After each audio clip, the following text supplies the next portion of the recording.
You're listening to Lifestyle Business Radio. When it comes to success in life and business, it matters who you take advice from. So let's get better acquainted with one of the hosts, Mayumi Muller. Mayumi is the quintessential cosmopolitan success story. Born in Japan and raised in the United States, Mayumi's Japanese and African American heritage has helped her learn how to connect with people from highly diverse cultures and backgrounds. Following her coursework at the University of Washington, Mayumi pursued a career in modeling, working professionally in major metropolitan areas throughout the United States and Europe. During this time, Mayumi cultivated an elegance, charm, and winning attitude that crowned her Mrs. Washington State in 1995 and landed her less than 5 places away from achieving Mrs. America. Since that time, Mayumi has raised 5 amazing children while attaining to the highest levels of success in every field she's entered. A President's Award-winning real estate agent for John L. Scott for 10 years, the top sales rep of a Fortune 500 company, owner of 8 multi-million-dollar businesses, and the world's #1 trainer in self-running business ownership. Learn the secrets to success in life and business from this amazing woman at the Lifestyle Business Owner Academy website, lboacademy.com. That's lboacademy.com. Why build a business when you can build a lifestyle? Build it. Lifestyle. Exactly. Build that lifestyle, not just the business. How about do it at the same time? That's what we're all about, right? Building the business, building your lifestyle, and living your lifestyle. Exactly. It's not all about, the business should not control your life. No. And that's what we advocate, that the business is going to be important and you need it, and it's going to bring you in great income so that you can have take care of your family and everything like that. But there's more to life than just owning a business, and we want to make business ownership fun again. We want business owners to be like, yes, I own a company and it runs itself and I get paid and I don't have to be there every single day. And that's what our book, The Lifestyle Business Owner, that's out now on bookstores, is all about. We have an academy that goes along with it, has a lot of teachings on how to do this. We have over 150 videos we put together on training, and it's just going to really help a lot of business owners. I call it a small business revolution. I think that we're going to have more and more people that are going to want to be business owners, and more people that are actually enjoying their businesses. Once they read this book and go through our academy, it's going to be big. Absolutely, because we're living it, we're living proof. We love our businesses and we love our lifestyle. So this is the LBO segment, and it stands for the Lifestyle Business Owner. And this is where we talk about how to buy a business, grow profits, and make it run without you. And today we're going to be talking about goals, right, yes, honey? worthwhile goals for your business and yourself, and getting that all aligned, because if you don't align your goals with your business and everything's just moving in too many different directions, you're going to lose sight, and it's going to get more challenging to be successful in your business. Right. Because then you're just going to go wherever there's the fires, where you're going to put out the fires. Yeah, you're going to put out the fires. Yeah, and then you're not but focusing. People know, the employees know that there's no, direction for them. And people want to know that you have a plan and that you're going to be that ultimate leader in that company. Right. And so, what you want to make sure is first focus on what are your goals. Right. Because it's all about you. It's your company. And so you want to make sure that you can identify what's important to you. Is it having tons of money, and living comfortably and not worrying about money ever? Or do you want to just get by and have a business that just gets you enough money that you can do some of the things that you want to do, but you're never going to be like super affluent and living on the lake? I mean, that's okay. All of this is okay. There's nothing wrong with any one of these goals, right? It's just identifying that. And identifying, knowing what you want. Mm-hmm. So the other thing would be like health and work-life balance, right? Yeah, work-life balance for us is important. Yeah, right? so I mean, we want to be able to have that balance with all three: work, life, and balance. And we do balance them all out. Some people might not want that because, I don't know, you might not have, a family, but don't take it into like your offsprings or children or spouses. Take it into your extended family, your mom, your dad, So I think work-life balance can be beneficial to people. Well, yeah, I mean, and it's not just the work-life balance. It's defining. Are you just trying to get to this point in your business where that you have enough money to pay employees to do everything for you, or are you trying to also get into a situation where your kids are Right. part of your business, or your family is part of your business? And then is this business also going to drag your health down and not allow you to, be healthy for years and years and years, because you're so like focused on making money that Right. all of a sudden now you're not, you're not eating right, and you're not going to the gym because, you don't have that focus on Right. yourself. You have your focus on the business and growing it. And then your stress level, Yeah. like some people totally excel with stress. Absolutely. So, are you going to be one of those type of people that you're always creating stress for yourself so that it pushes you? And I know a lot of people like that, especially, We a do. lot of business owners are like that Yeah. they almost create the stress in their life. And I almost want to say that I do a lot of that, because it's what pushes me. But then you have to sit there and figure out like how much stress is good for you, and and then the part that it starts not being good for you. Right. And so it's really important to evaluate what level of stress that you're going to put on yourself to be successful. Absolutely. So let's talk about a little bit now when it comes to once you've determined all of your goals, how does that align with the goals that you want to set up for your employees? Right. Because your employees, what do you want for them? Do you want to have a work environment that they all make really great money, or do you just want to have an environment where you have a bunch of employees and nobody really makes any money, and there's high turnover. and that's okay, and you don't care about that stress, right? So you have to determine what's going to be important for your employees in your company. And what's going to be the culture for your company? Yeah. What's the culture for your company? And do you have like what's the mission statement going to be? What type of environment are your employees going to be in, and what can they expect on a daily basis? And Yeah, I I think know. employees like that. They do, because, and you want to make sure that they align with who you hire, because Right. let's say you want to have a super high stressed, intense sales room, right? And they have to close deals, and you're not going to want to hire people that can't handle that. Right. And so you've got to be honest with all of them up front and say, this is what the position entails. Or let's say the work environment where it's open concept. I know a Right. lot of employees hate that, but it's becoming maybe more of a kind of a cooler thing for a lot of the companies, and they have this open work environment. But like, I know that some people won't get anything done unless they can Right. close the door. Right. So trying to determine, what your employees want in the front, right, when you're hiring them, is going to be so important to those aligning with your goals that you have. Right. And it all kind of goes together, all of this stuff goes together with your employees and your company and your goals. And so, do you want to be an environmentally conscientious company?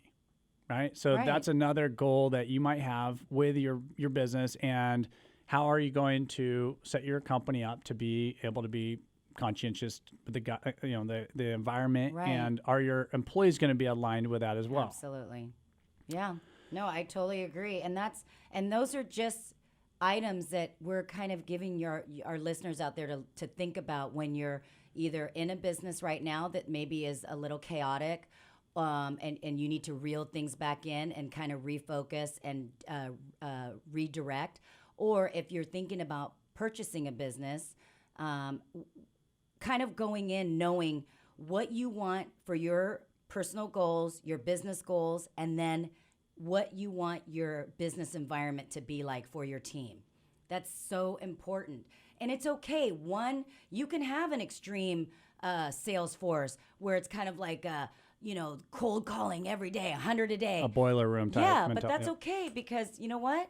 You're going to hire the right person that will know when they walk in that door to interview, they know they got to make 100 cold calls a day. That is the minimum. And then you have to close this. That's okay, but then you're not going to want to have hired somebody that doesn't think that they can do 100 cold calls a day, because that's going to create stress on you. It's going to create stress on the new employee that you hired. It's going to cause stress on the team. So that's what we're talking about. It's just really identifying, knowing what you want for yourself and your business. Yep. And then making sure that the employees are all along the lines with all that. So, the other thing is like personal growth. Like where do you want to grow with all of this too? Once you've kind of aligned all your goals, where do you ultimately want to go? Are you setting your company up to, have an exit strategy? Right. That's really important. And, how is everybody going to be involved with that exit strategy that you have? Are you going to involve your employees? Are you going to have like a really open relationship with all of them in your financials of the business, or are you going to be very close? And determining where you're going to be with all of this is important because a lot of employees can't handle the information, right? So you might say, I'm gonna be open about everything. I'm gonna show my P&L. I'm gonna let them know when I'm gonna quit the business. But that sometimes can be detrimental to the business. So you have to really know who you're working with and know your people that you're aligning yourself with and you're trusting with all this information, because you could be actually harming your business one way or the other because you didn't anticipate that they were really affected by these decisions to be open and everything. And that's why I think a lot of times taking the Myers-Briggs is always really good with your employees, because then you're going to know actually kind of how they are and how they feel and how they communicate and how to communicate with them and get the answers, the true answers out of their mouths, so that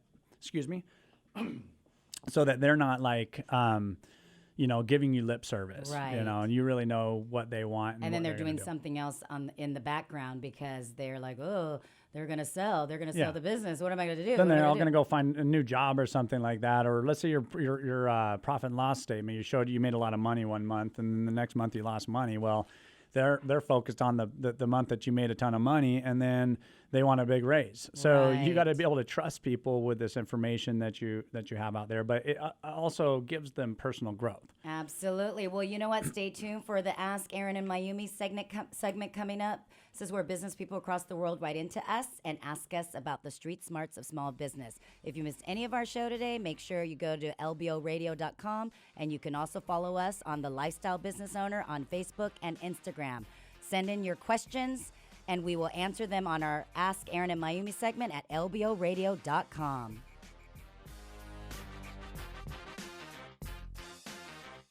The Lifestyle Business Owner Show continues after this on AM 1580. The Answer. You're listening to Lifestyle Business Radio. When it comes to success in life and business, it matters who you take advice from. So let's get better acquainted with one of the hosts, Aaron Muller. As a child, Aaron developed an interest in small business ownership from his family's marina on San Juan Island. From the start, Aaron was driven to seek out business opportunities and attain entrepreneurial success. His very first business venture was catching and selling shrimp at the docks when he was only 10 years old. While his peers were preparing to enter 7th grade, Aaron opened a bumper boat rental company, catering to San Juan's ample tourist traffic. Aaron's first real job came in high school, but by the time he graduated, he had earned enough to purchase half the company. Over the past 30 years, Aaron has gone on to start or buy over 20 companies in the Pacific Northwest and now owns 8 multi-million-dollar businesses. Aaron is the world's premier trainer in self-running business ownership and author of the Lifestyle Business Owner book, which lays out the principles for making a 6-figure income by working as little as 5 hours a week. Learn how to achieve your goals from this phenomenal business mind at the Lifestyle Business Owner Academy website, where you learn all kinds of amazing business knowledge. Visit lboacademy.com and take your life in an extraordinary new direction. That's lboacademy.com. Why build a business when you can build a lifestyle? Yeah. Exactly. Go to lboacademy.com. That's where we have our academy for helping small business owners learn how to or people that want to be small business owners, buy a good business, grow your profits, and then get that business to run without you having to work in it every day. It's actually the American dream. Yeah, absolutely. Everybody goes into business ownership, and I've been selling businesses for like 17 years, Mayumi, and everyone wants the same thing. Yep. I want a business. I want multiple businesses. I want them to run. I don't have to be there. And then what happens is they get sucked in, and then they go, I can't leave, and they give me a million excuses and reasons why they are not able to do it. But I don't believe it, because we do it with every business we own, and we'll teach you how to do it. We'll teach you. We're doing it. We're living it. We breathe it every day. So go get the Lifestyle Business Owner book. It is on hard paperback at your local bookstores. And, of course, if you would like the digital download, it's been out for a couple months, and you can go to Amazon.com or BarnesandNoble.com and get it for a digital download. So let's say we get into these questions. Sure, let's do it. Thank you so much for sending questions in, you guys, to keep doing it. radio.com. Send in all your questions. This question is from Lucy, Seattle, Washington. Favorite way to follow us is Lifestyle Business Owner blog. Her question is, I just read your book and I love it. Well, thank you, Lucy. If I want to become a lifestyle business owner, where do you recommend that I start? Well, I'm taking it you're not a business owner right now. I'm not quite sure. No. So I would say go on bizbuysell.com and start there, because basically if you want to own a business, it's going to be your easiest way. Go out and find a business that you can kind of attach to maybe your skill sets. So if you're into marketing, you can get a lot of different businesses, right? So all you have to do is know how to operate and market a company. If you want something very specific, then you got to narrow it down a little bit. But you just need to understand what your expertise are, what you want to do. Find an industry that makes sense to you, that even if it's something you don't know how to do right now, but it's something that it sounds interesting and they have good systems already in place that you can go in there and really learn that business. Then you can really become a lifestyle business owner by developing that company and doing it that way. Or there's also options of starting a business. It just takes longer. If you start a business, you're talking about 4 or 5 years of developing that company to get to be a lifestyle business owner. And if you just follow the steps I've outlined in the book, you're going to really be, a head start of anybody out there doing it, because you're going to have those tools that we've been using for the last 25 years to become lifestyle business owners. Absolutely. And you can also go to lboacademy.com and sign up for our online classes, because that way you can get a visual to how to become a lifestyle business owner. And I'm going to just kind of chime in. I love going through the Biz by Sell, because there are businesses out there that you would just never expect, and that just spark an interest. So it's really fun to go on that website and just peruse through it. So thank you for the question. The next question is from Yelena in New York. Favorite way to follow us is YouTube. Thank you. In your book, you talk about comparing your company financials to industry averages. For an example, if the profit margin for my industry is 15%, I should see if I can get my company's profit margin to be 15%. My question is, where do I find these percentages for my industry? I find stuff on the internet. Just Google it. There's so much data out there. Absolutely. There's also a book, a rule of thumb book that we use as brokers out there. It's just what it does is lists all these different industries, and it has what typical margins are in every industry and what they can sell for. So it's a little bit more about selling a business, but it'll also tell you what all these brokers across the nation actually are able to get information on these businesses, write down their it's like all these brokers putting it into one book, and it gives people that information on all these industries about margins and selling price and all that other stuff. So it's called the Rule of Thumb book. Yeah, it's a great book, great resource. Thank you for your question. Next question's from Yaz in Savannah, Georgia. Favorite way to follow us is Instagram. In your book, you talked about not making your hobby a business. I'm struggling with this idea because I believe you have to be passionate about what you're doing to persevere through the hard times. Persevere through the hard times. Are you saying I shouldn't go into business doing something I love? I'm not necessarily saying that. Here's the deal is I love truck washing, but is it glamorous? Is it really cool? Like, is it my guitar playing or flower, like I love flowers, and then I start a flower business, like, so what happens is business is difficult, and some industries, they don't make a lot of money in a lot of cases, like you could love art and you do some type of art business that it's just going to be really difficult for you to make money in it. So what's going to happen is you're going to set that business up. Let's just say a flower business, and you love flowers, and you get a little flower shop, and then you find that it's really hard. You start hating flowers. And so I would say, find something that at least is going to be a good industry to be in. And it might be your hobby that you love and everything. That's awesome. Do that, because a lot of people can be very, very successful in that. I know people that love guns, and they started a gun business, or they bought love a kids gun business. and they buy a daycare. Yeah. But even that, like a daycare, the problem with that is you're going to, I know a lot of times they hate that, after dealing with kids all day long. You won't hate it if you become a lifestyle business owner, because now you can step out of it and let your people run it. But a lot of times when you're getting into business, I just say that sometimes hobbies are great and people love them, but they end up hating them. And I hate for you to hate your hobby, something that you've loved doing all your life, just because your business ruined it because it made it not fun anymore. Right. That's all I'm saying.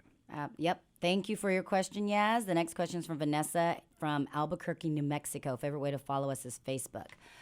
So, Aaron, I followed your advice, went to bizbysell.com, and found a great business that has 25 employees and management in place. And the owner spends his time out of state half of the time. The problem is that the business is at least a couple hours drive away from where I live. If I were to buy this business, do I need to move closer to the business location so I can be there all the time? Or can I just be like the out of state owner and run it more absentee?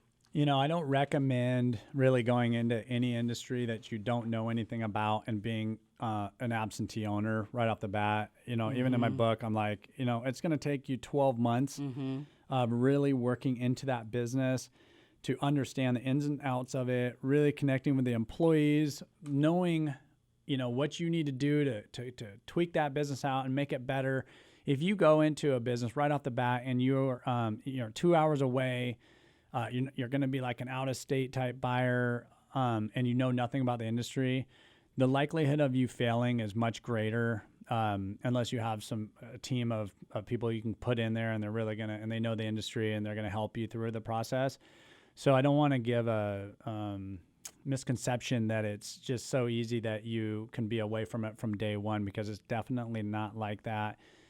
2 hours away is a long ways away. It is. And it takes a lot of driving and time away from your family, and it makes it really hard to get done what you need to do. And you'll end up sleeping at your business, or, away from your house and family so much that you'll start burning out pretty quick. Yeah, well, thank you all for listening to the Lifestyle Business Owner Show, where we talk about the street smarts of small business. If you've missed any of our show, make sure you go to lboradio.com, and you can listen to it anytime, anywhere. Thank you to PJ, the owner of XGEM, for joining us. And next week, our guest is Eric Scroggins, the author of the book Vision Blockers. Make sure you listen and follow us on the Lifestyle Business Owner. See you next week.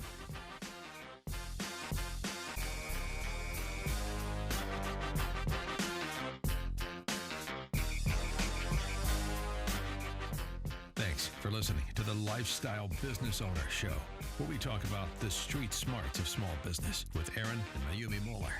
You can submit your questions to be answered on the show at lboradio.com. That's lboradio.com. Join us every Saturday afternoon at 4 for the Lifestyle Business Owner Show, right here on AM 1590. The Answer.